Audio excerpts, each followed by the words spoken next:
Watch your attitude, ain't no stopping this. The Shy is back. The Shy is back.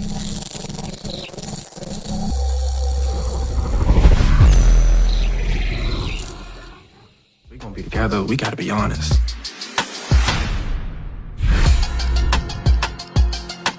You make me feel like a different man. You want a real job? We are destined to live abundant lives. I just wanna walk my own path. And abandon your family. Did you ask Victor to help you kill Dude?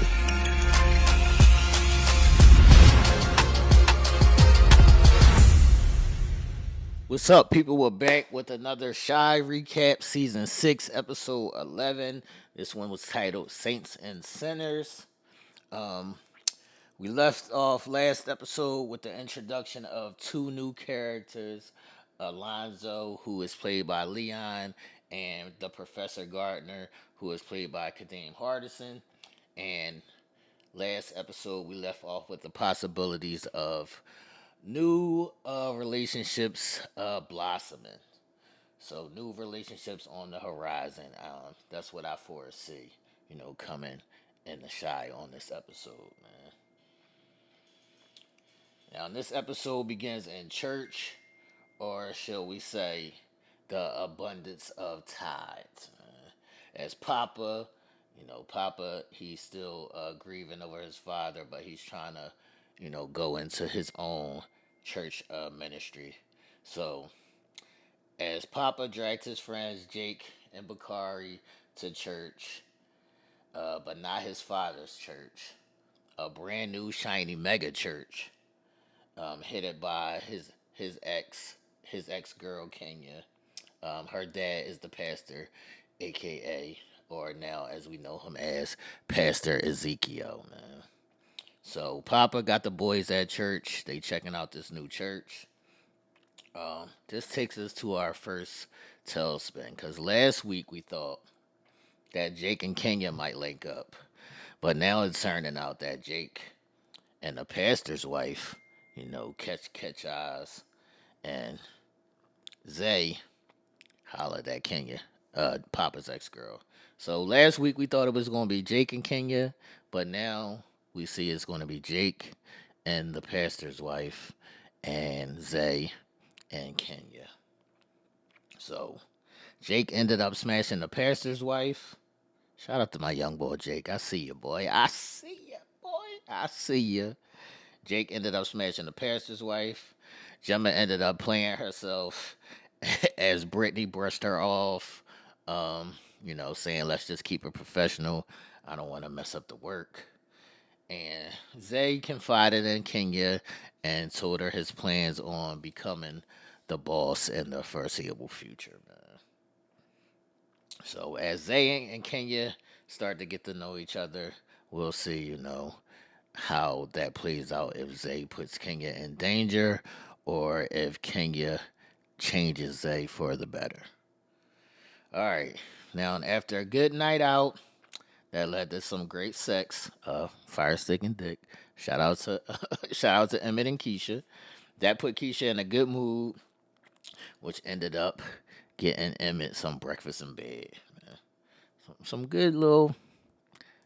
I'll get you some breakfast in bed, man. So, sometimes that physical connection to help couples find their way back to each other. Stop all that arguing and bickering back and forth, man. We got to get back to the love, people. We got to get back to the love. But let's not speak too soon, because that can also be just a temporary fix. So it could go either way. It could be, it could lead y'all back to each other, or it could be like just putting a Band-Aid over it, man.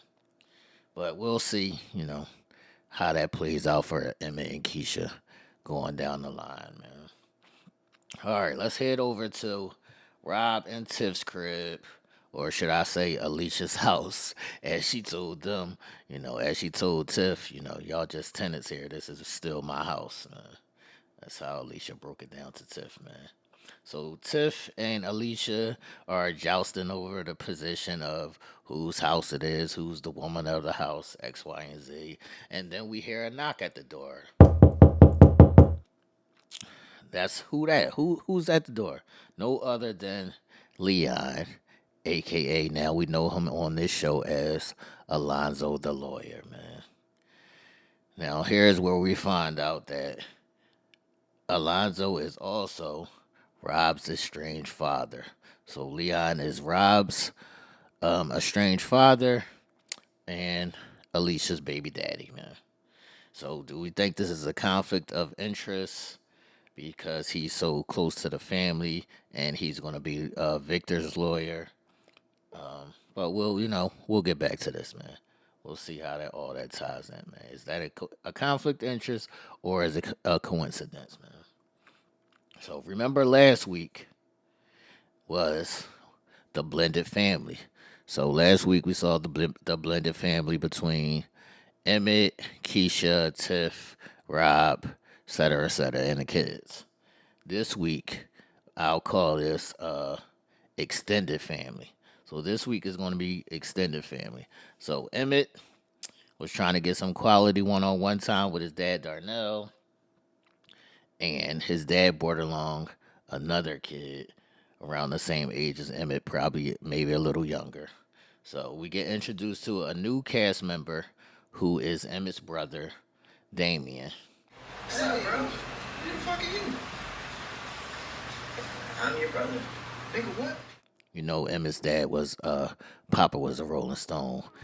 So Emmett's dad got a lot of kids, sprinkled around, just like Emmett. So, the apple don't fall from the tree. But Papa was a Rolling Stone. Emmett has a new brother, Damien. His real name is Brett Gray. Whom I know him from the Netflix series On My Block. Yo, bitches be bonkers. Y'all might have seen him in the critically acclaimed When They See Us film that was about the Park 5 in New York. I was out with my boy Tron. Yeah. Out wilding with Tron, huh?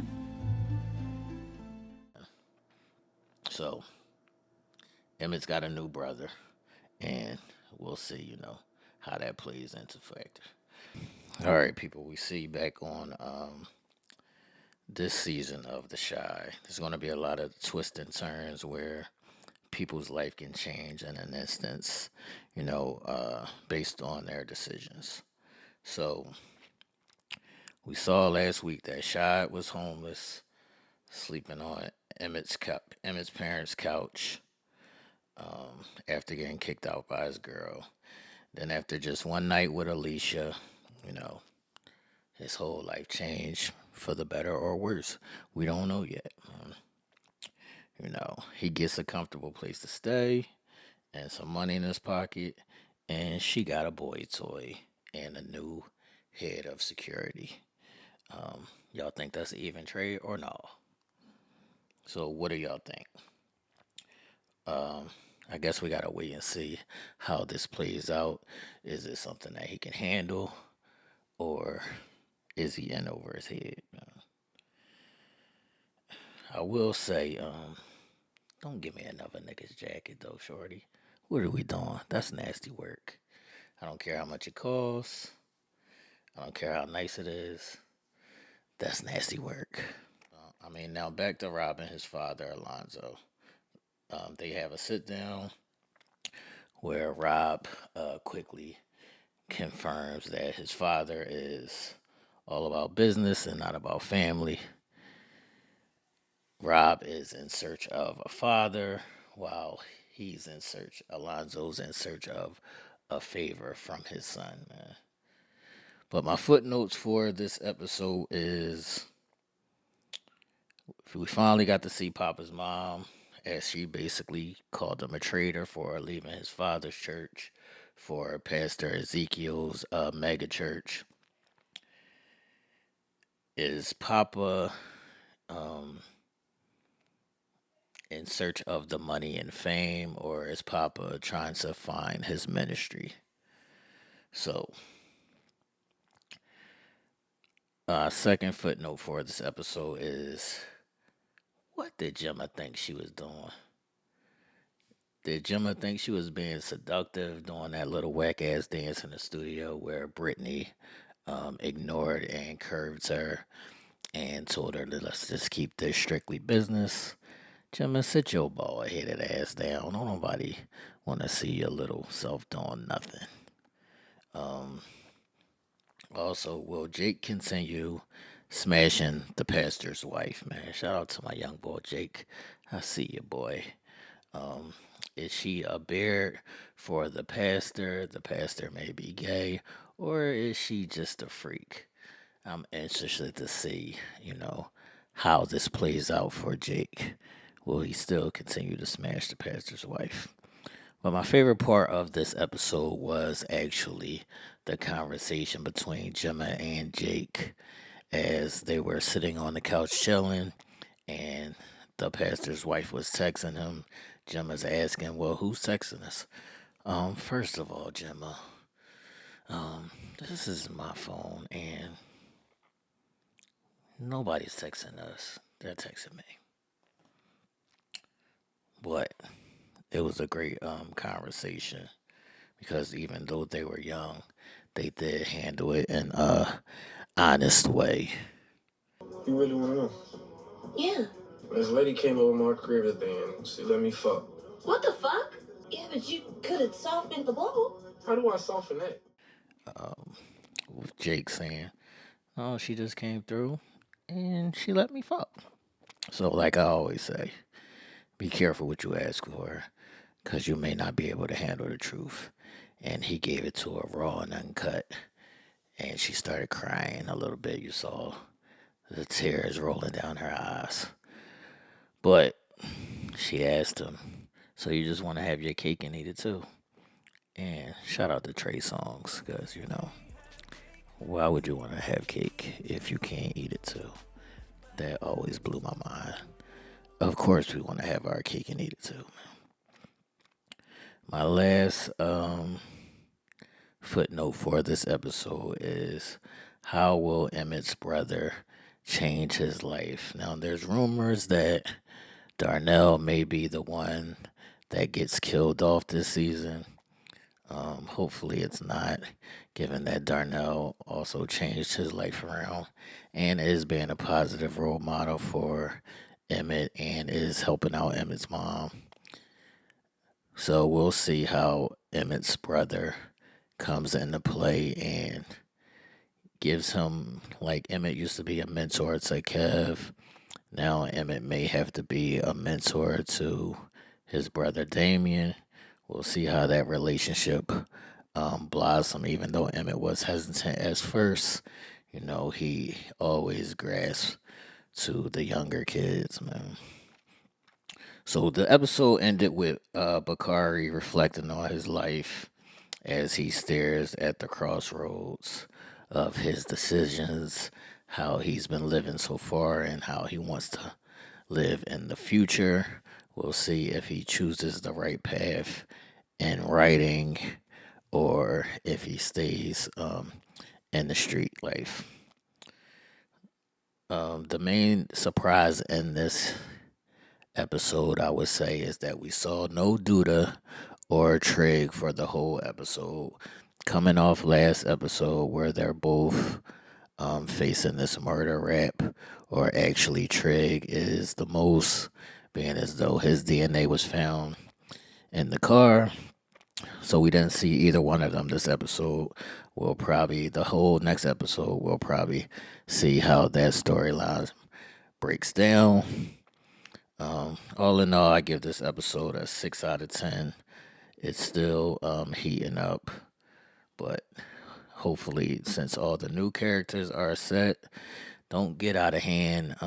Just introducing all these cameos for no reason. Make sure they play a major role in the actual storyline. Hopefully, we can now get to the meat and potatoes of the season and start diving deep into, some action. But I'll see y'all next week for Season 6, Episode 12 recap. Make sure y'all hit that thumbs up, like and share the video. Put your comments or questions in the comment section below. Subscribe to the channel, hit that live bell notification, and we'll see y'all next week, people. Deuces.